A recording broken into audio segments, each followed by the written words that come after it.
রমাদান উপলক্ষে রেইনড্রপসের বিশেষ lecture series ধুলিমলিন উপহার রমাদান। এই অডিও সিরিজটি শাইখ আহমদ মুসা জিব্রিল হাফিজাহুল্লাহর বিখ্যাত লেকচার সিরিজ জেমস অফ রমাদানের অনুকরণে নির্মাণ করা হয়েছে। বিসমিল্লাহির রহমানির রহিম। ইন্নাল হামদালিল্লাহি ওয়াসসালাতু ওয়াসসালামু আলা রাসূলিল্লাহি ওয়া আলা আলিহি ওয়াসহাবিহি ওয়াসাল্লাম তাসলিমান কাসীরান মাজিদান ইলা ইয়াউমিদ্দিন, আম্মা বা'দ। রমাদান হলো একটা বিশ্ববিদ্যালয়। এখানে আপনি অনেক কিছু শিখতে পারবেন। অবশ্যই রমাদানের সবচেয়ে জরুরি শিক্ষাটি হলো ইবাদাত এবং আধ্যাত্মিকতা।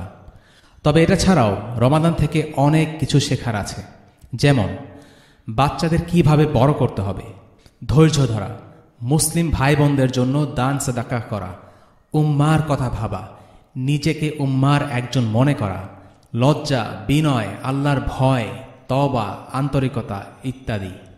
এই প্রত্যেকটি বিষয় নিয়েই বিস্তারিত আলোচনা করার সুযোগ আছে। আজ আমরা এদের মধ্যে একটি বিষয় আলোচনা করতে যাচ্ছি, আরবিতে যাকে বলা হয় ইজ্জা।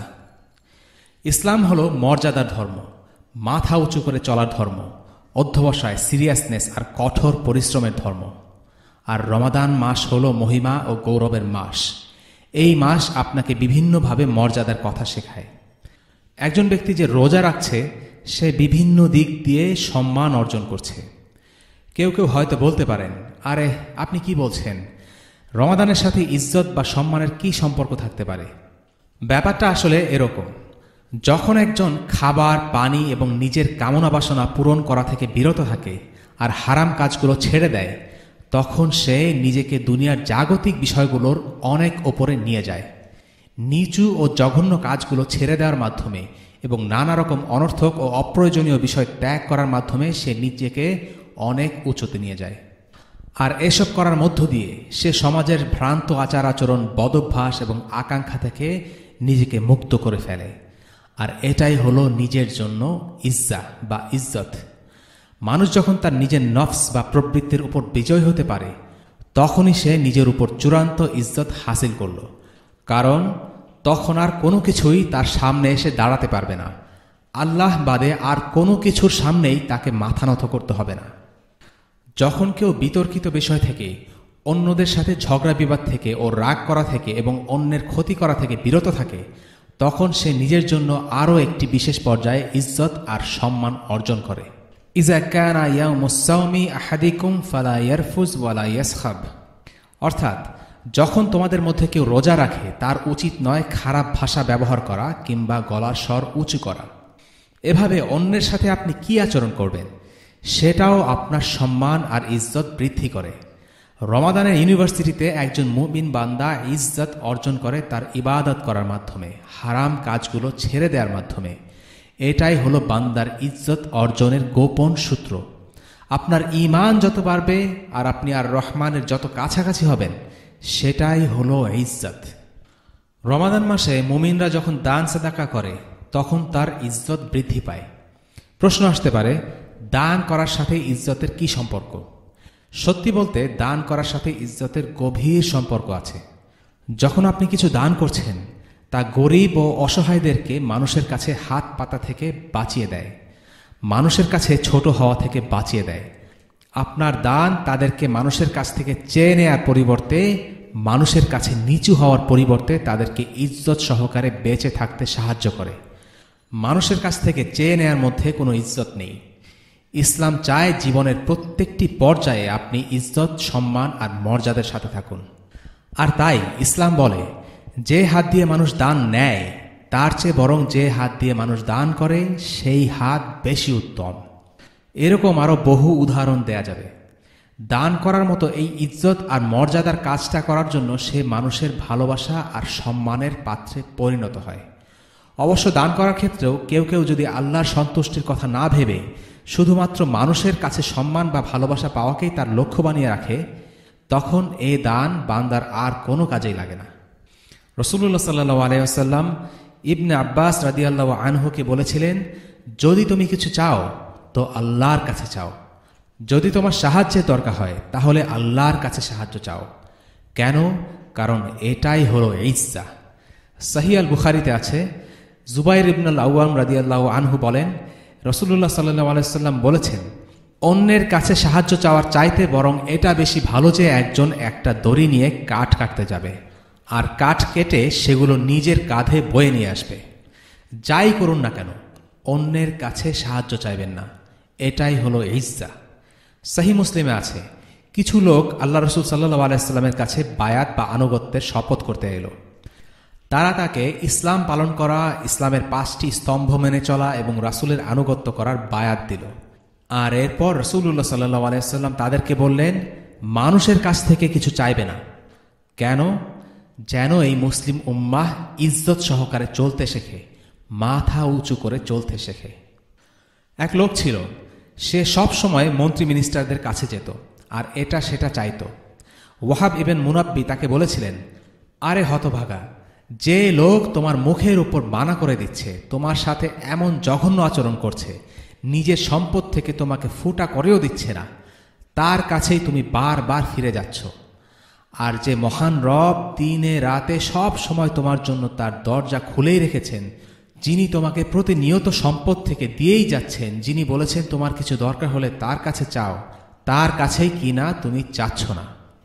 তাউস একবার আতাকে বলেছিলেন, যে তোমার মুখের উপর তোমাকে মানা করে দেয়, যার কাছে সাহায্য চাইতে হলে আগে তার সেক্রেটারির কাছে যাওয়া লাগে বা কোনো ভায়া মিডিয়া হয়ে যেতে হয়, তার কাছে কখনো কিছু চাইবে না। তার কাছে যাও যার দরজা কিয়ামত দিবস পর্যন্ত সব সময় খোলা থাকে, যিনি তোমাকে আদেশ করেছেন তার কাছে চাইতে এবং যিনি ওয়াদা করেছেন যে তোমাকে কখনোই ফিরিয়ে দেবে না। আবু হাজিম ছিলেন একজন বিজ্ঞ আলেম। তাকে একবার প্রশ্ন করা হয়েছিল, কি আছে আপনার সম্পদ হিসেবে, কত টাকা আছে আপনার? তিনি বলেছিলেন, আমার আল্লাহর উপর ভরসা আছে, এটাই আমার সম্পদ, মানুষের কাছে আমার কিছুই চাওয়ার নেই। তার সময়কার নেতা তাকে চিঠি লিখে বললেন, আপনার যত টাকা পয়সা লাগে আমাকে লিখবেন, আমি আপনার কাছে টাকা পাঠিয়ে দেব। তিনি উত্তরে বলেছিলেন, আমি একজনের কাছে চাই যিনি আমাকে সব কিছু দিয়েছেন, আর তিনি আমাকে যা দিয়েছেন আমি সেটা নিয়ে সন্তুষ্ট, আর যা কিছু দেননি সে ব্যাপারেও আমি সন্তুষ্ট। আল্লাহ আমাকে যা কিছু দিয়েছেন সেটাই আমার জন্য যথেষ্ট, আপনার কাছ থেকে আমার কোনো কিছু দরকার নেই। এই মাস হলো ইজ্জতের মাস, মাথা উঁচু করে চলতে শেখার মাস। আসুন আমরা সবাই এই ইজ্জতকে অনুভব করার চেষ্টা করি, কি সেই ইজ্জত আছে সেটা বোঝার চেষ্টা করি এবং ইজ্জত অর্জনের চেষ্টা করি। আসুন আমরা নিজেরা মাথা উঁচু করে ইজ্জতের সাথে চলতে শিখি আর উম্মার মাঝেও এই ইজ্জতের বোধকে পুনরুজ্জীবিত করি। শুধু নিজের ব্যক্তিগত জীবনেই নয়, বরং উম্মার মধ্যেও মর্যাদা থাকা প্রয়োজন। আল্লাহ তাআলা এই উম্মাহকে সম্মানিত করেছেন। রমাদান মাসেই আল্লাহ এই উম্মাহকে ইজ্জত দিয়েছিলেন বদরের যুদ্ধে। এটা ছিল ইজ্জতের যুদ্ধ। রমাদানের মাস হলো এমন এক মাস যে মাসে সব বিজয়ের সবচেয়ে বড় বিজয় এসেছিল। মক্কা বিজয় হয়েছিল এই রমাদান মাসে। ইন্না ফাতাহনা লাকা ফাতহাম মুবিনা, নিশ্চয়ই আমরা আপনাকে দিয়েছি সুস্পষ্ট বিজয়। সূরা আল ফাত আয়াত 1। রমাদান মাসে বদরের যুদ্ধে মুসলিমরা বিজয় লাভ করে। হিজরি 5ম বছরের এই রমাদান মাসেই আল্লাহ রসুল সাল্লাল্লাহু আলাইহি ওয়াসাল্লাম খন্দকের যুদ্ধের জন্য প্রস্তুতি শুরু করেন। স্পেনের বিজয়, তাতারদের পরাজয় সহ আরও অনেক ঐতিহাসিক ঘটনা রমাদান মাসে ঘটেছে, যা এই উম্মার জন্য ইজ্জা বয়ে এনেছে। ইজ্জা অর্থাৎ ইজ্জত আর মর্যাদার কথা কোরআনে অনেকবার এসেছে। মান কানা ইউরিদুল ইজ্জাতা ফালিল্লাহিল ইজ্জাতু জামিআ, কেউ সম্মান, ক্ষমতা, গৌরব চাইলে জেনে রাখুক, সমস্ত সম্মান, ক্ষমতা, গৌরব আল্লাহরই জন্য, এবং কেউ শুধুমাত্র আল্লাহকে সম্মান এবং ইবাদতের মাধ্যমেই সম্মান পেতে পারে। সূরা ফাতির আয়াত 10। সাইয়্যিদিনা ওমর রাদিয়াল্লাহু আনহু যখন বাইতুল মাকদিসের চাবি আনার জন্য যান, সেই ঘটনাটি কি জানেন? তিনি তার সাথে একজন ভৃত্যকে নিয়ে মদিনা থেকে জেরুজালেমের পথে রওনা দেন। ওমর রাদিয়াল্লাহু আনহু এর খিলাফতের সময়কালে ইহুদি কিংবা খ্রিস্টান এমন কেউই ছিল না যাদের ওপর কোনো জুলুম হয়েছে। মুসলিম তো দূরের কথা, কোনো ইহুদি, খ্রিস্টান, এমনকি একটা পশুর উপর পর্যন্ত কোনো জুলুম করা হয়নি। ওমর রাদিয়াল্লাহু আনহুর সেই সময়টা কি অসাধারণ একটা সময় ছিল, সেটা এই 20 শতাব্দীর মানুষ চিন্তাও করতে পারে না। ওমর রাদিয়াল্লাহু আনহু ভেড়াদের পর্যন্ত পথ করে দিতেন যেন তারা হোঁচট না খায়। যাই হোক, ওমর রাদিয়াল্লাহু আনহু মদিনা থেকে জেরুজালেমের পথে উটে চড়ে যাচ্ছিলেন, সাথে ছিল তার ভৃত্য। ওমর রাদিয়াল্লাহু আনহু আর তার সেবক পালা করে উটের পিঠে চড়ছিল। একবার ওমর রাদিয়াল্লাহু আনহু চড়তেন, আরেকবার তার সেবক। আরেকবার দুজনের কেউই উটে চড়েন না, যেন উটটা কিছুক্ষণের জন্য বিশ্রাম পায়। হ্যাঁ, এটাই হচ্ছে ইসলামের সৌন্দর্য। এমনকি একটা উটও বিশ্রাম নিত। এভাবে প্রত্যেকে সমান ইনসাফ পায়। আল্লাহ সুবহানাহু ওয়া তাআলা আমাদের ওমর রাদিয়াল্লাহু আনহুর মতো শাসক দান করুক। যা বলছিলাম, আবু উবাইদা ইবনুল জাররা রাদিয়াল্লাহু আনহু জেরুজালেমের বাইরে বের হয়ে খলিফার সাথে দেখা করতে এলেন। যখন ওমর রাদিয়াল্লাহু আনহু জেরুজালেম এসে পৌঁছালো, তখন বৃষ্টি হচ্ছিল। ইমাম ইবনে কাসির রাহিমাহুল্লাহ ঘটনাটির খুব খুঁটিনাটি বর্ণনা করেছেন। আসুন আমরা দৃশ্যটি কল্পনা করি।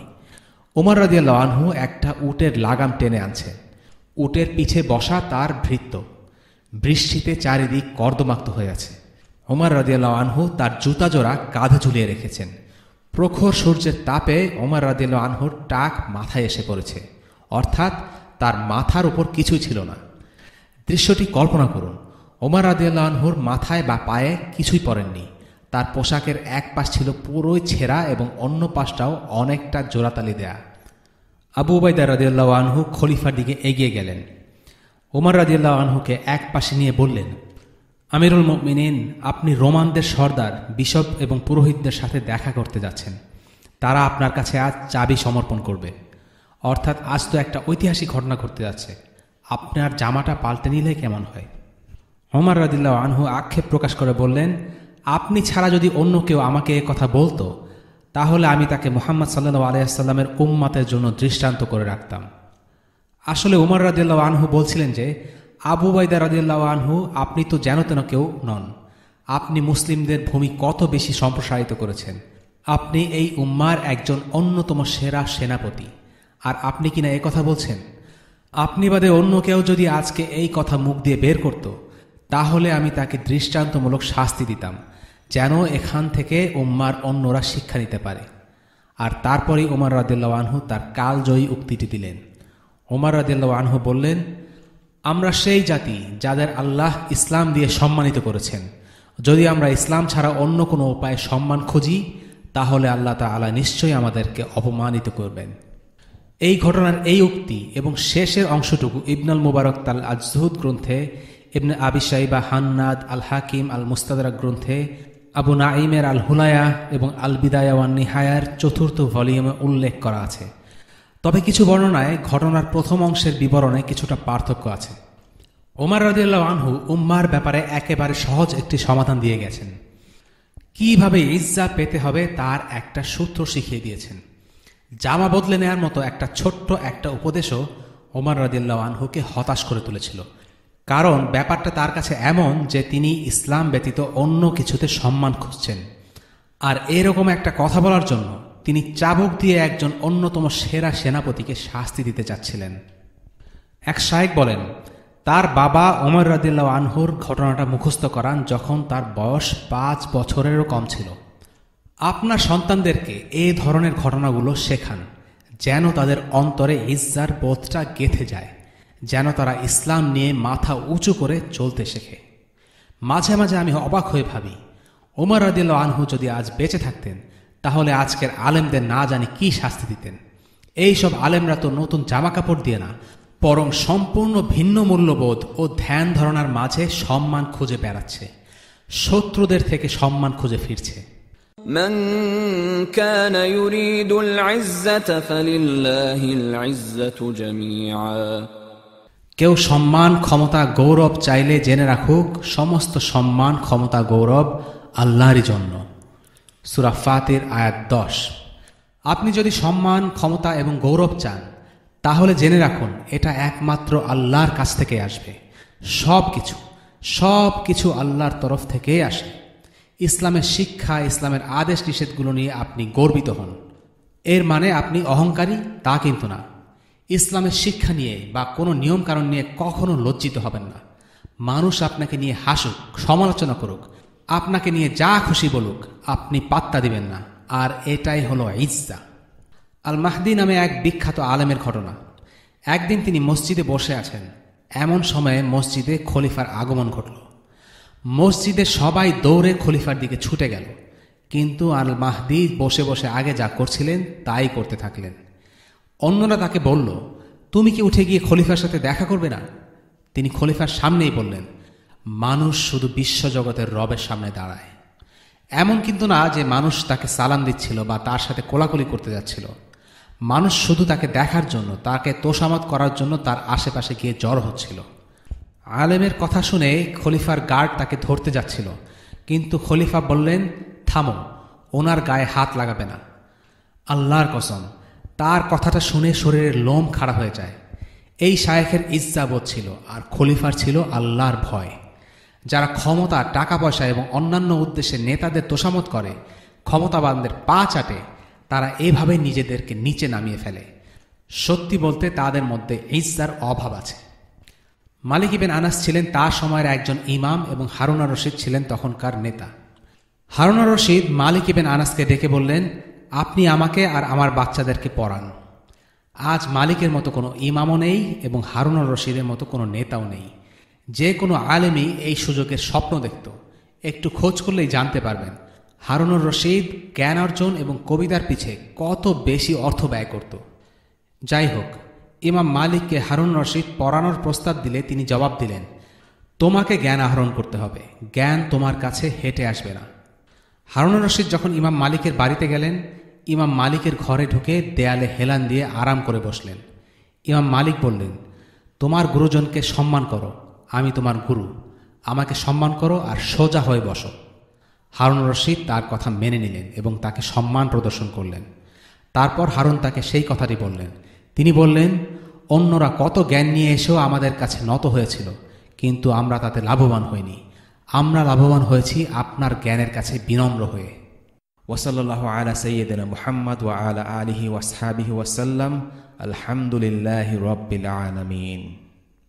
রেইনড্রপস মিডিয়ার অন্যান্য প্রজেক্ট সম্পর্কে জানতে ভিজিট করুন www.raindropsmedia.org অথবা ফেসবুক পেজ www.facebook.com/raindropsmedia অথবা ইউটিউব চ্যানেল www.youtube.com/raindropsmediaorg2015